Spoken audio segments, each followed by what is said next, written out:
Good morning, ladies and gentlemen. Thanks for joining us here today.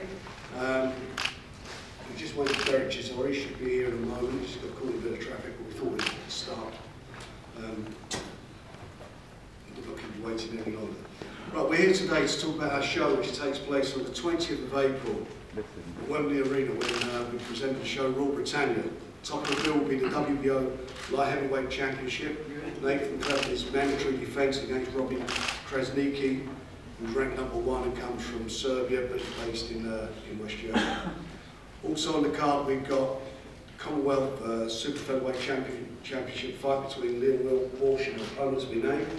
Derek Chisora will be having his first fight since regaining his licence, which was granted by the board 2 days ago.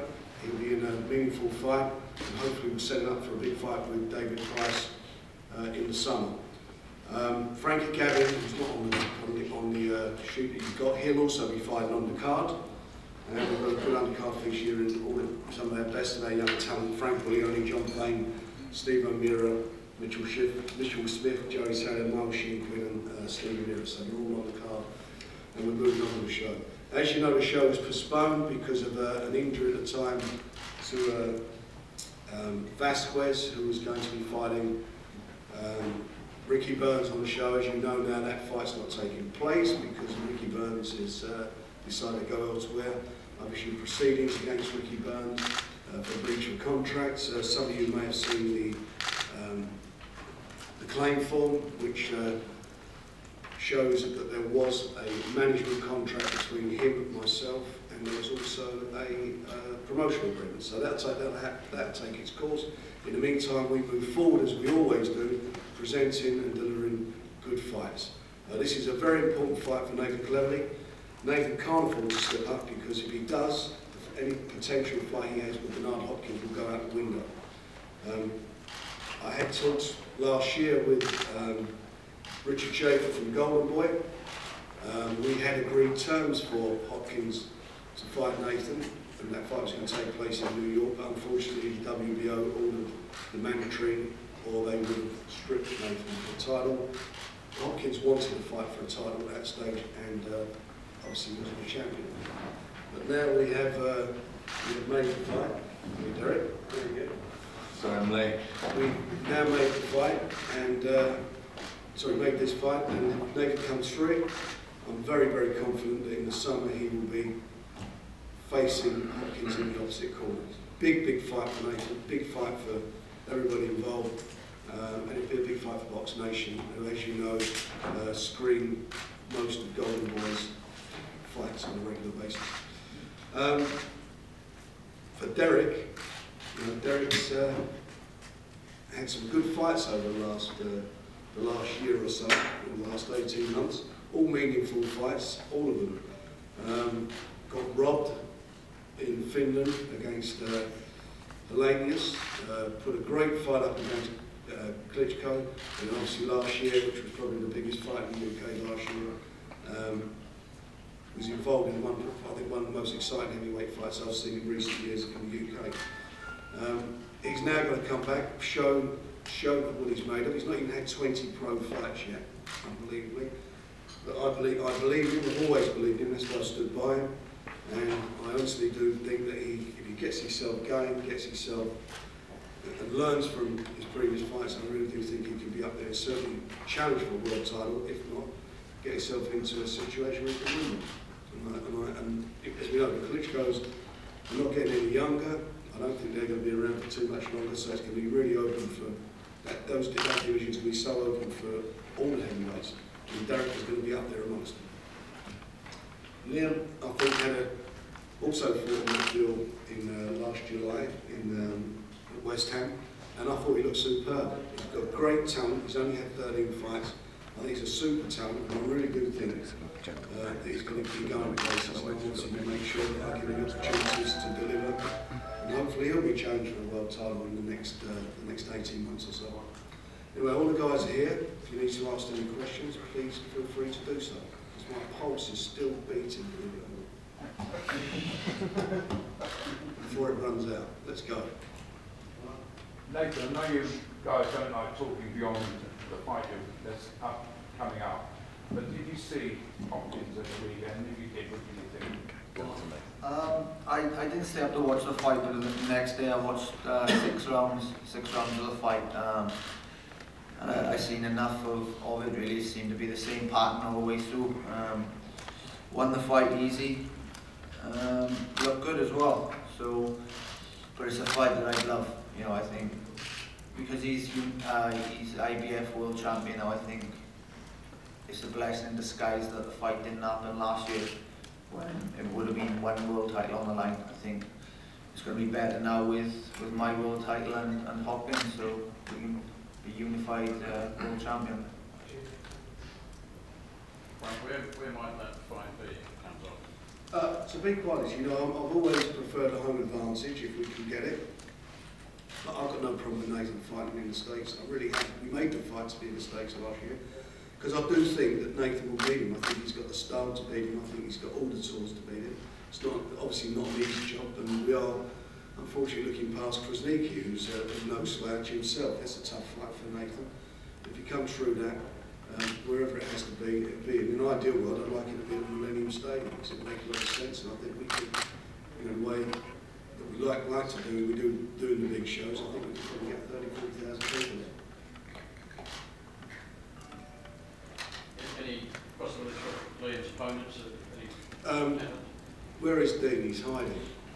We'll have those opponents hopefully today for you to announce. Frank said Krasnicki is no slouch.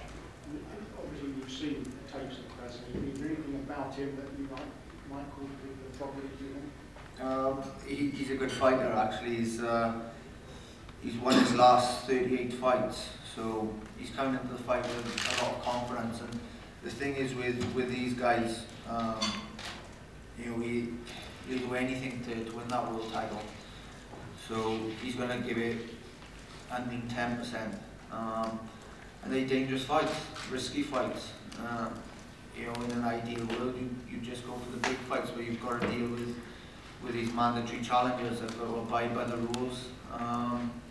I've been ordered by the WBO to fight this guy or I'm stripped, so we've got to do it. And he you know, he fancies his chances. You know, he's unbelievably confident in this fight, but I've just got to perform like a world champion and get this guy done, because he's in my way now of the big fights, of the elite fights, and I've just got to get him out of the way. You know, this was a purse off of this fight. We won the purse bids to get this fight. Derek, you've been out a long time now. How's the training been going? Have you been training while you've been out all this time? Yeah, I've been training. It's been alright. Just came back. Went back to basics basically. So we've been training hard, and I took a week off, so I started training again yesterday. So where have you been training at Finchley? Finchley, yeah. Yeah, Walsh, tell us a little bit how your preparation's been and how things go with you, mate. Yeah, good, thanks. Everything's been going brilliant. It's as good as it can be, and yeah, I'm ready to fight. Can't wait to fight, in fact. Like I say, all the preparation's gone well. You never hear excuses out of me. I'm good to go. Derek, is it a relief to have all this business behind you and have your license back? Yeah, it is a relief, big relief. Like, it was mental, but now I'm a happy man. And we had a good meeting at board. It was all very friendly and amicable, and I think there's you know, Derek's been out. There's had no problems with it now. Well over a year. Yeah, it was tea and biscuits at the board, I tell you that. And you know, he's done really well. He's done well in the last year, and as I say, less than 20 fights. And you think he's had a world title fight, European, British, Commonwealth, beating and fought David Hay, former world champion. That's not bad going. Derek, did you make any promises to the boys about future behaviour and things? Yeah. Told them I said my medication. Still helping old ladies across the road. Even if they don't want to go.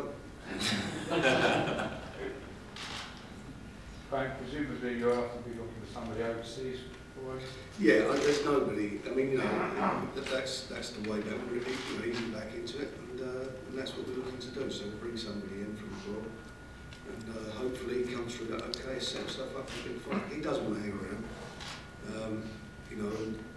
And Don, we've been talking about, you know, what he actually wants to do. And from my point of view, is you can't go a step back too far considering the level he's been fighting at.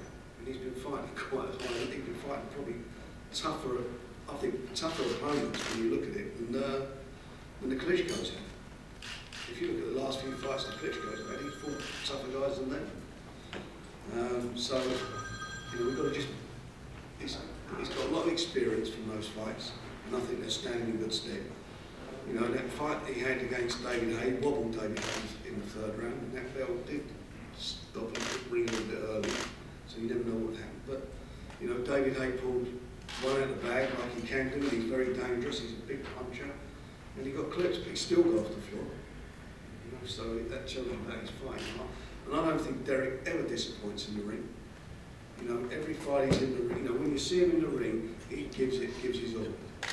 And you can't ask for no more than that from any boxer.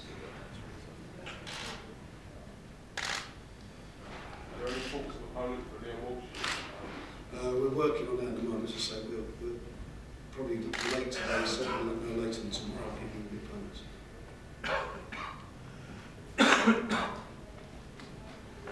Derek, were you surprised about the David Hay result? Would you still have some aspirations on the British flag itself? Pardon? Were you surprised about David Hay's result? David Price's result. And do you still have aspirations to win the British title? When I was turning pro, Chris Eubank said you stay away from softballs, and I think David Price took the wrong fight there.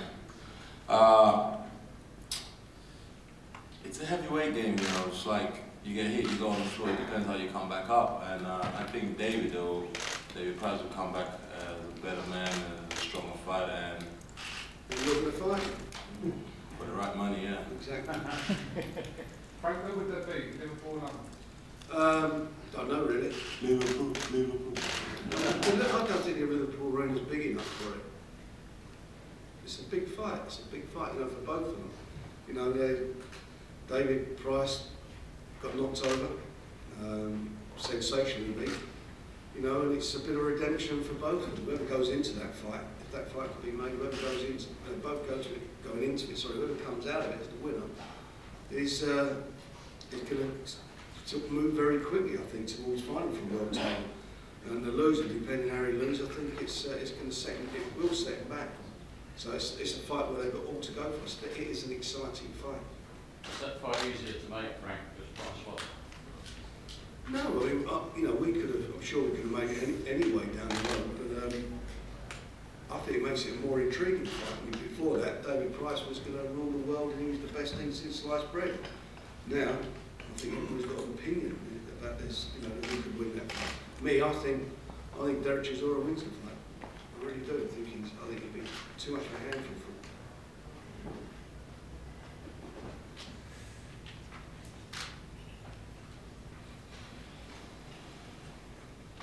And the fights will be on Box Nation, and there'll be an announcement from Box Nation tomorrow concerning funding, which I'm sure will delight a lot of people.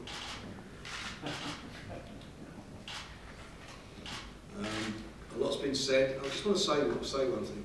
You know, since I left Sky, which was in 2011, we did our first show in September, and we left Sky, and the reason I left is because I remember getting letters. I got a couple of emails which I was looking over them the last week or so. You know, from the hierarchy there, saying that, you know, Ricky Burns doesn't do any business, doesn't do good numbers. And maybe that was the case at the time, but what we did was to put our money up, our own money, not TV companies' money, our money. We launched the channel, we put our money in. We've done it on the strength of our belief and our abilities. And here we are now in 2013, nearly 18 months on from launching the channel. And the channel's in great shape, and it's enabled a lot of boxers to make a lot of money. And that can only be good for boxing. And it's enabled some of the best fights to be made in this country that fights haven't had to go abroad because the channel gets behind them, the channel puts the money up, or I put the money up in most of the instances to ensure my boxers get the best positive, or get the best opportunities to have a home advantage if I feel they need it. A couple of times Derek's gone on the road, and we've seen what happened when he fought Alanius. That fight had been in the UK, he would have got the decision out there, he got blatantly wrong. And we've seen other fighters in the last year or so go abroad, and all of them get beaten. You know, that's the difference Box Nation has made to boxing. It's enabled fighters to most of the time have home advantage, and it's enabled them to improve their profile, because otherwise they won't be earning the money they were earning. Nowhere near it, nowhere near it. And as I say, now we're moving to the next phase. We're moving to the next phase of Box Nation, and that's been my focus over the last year or so, is ensuring that the channel survives, that we deliver the best fights to them, and that I can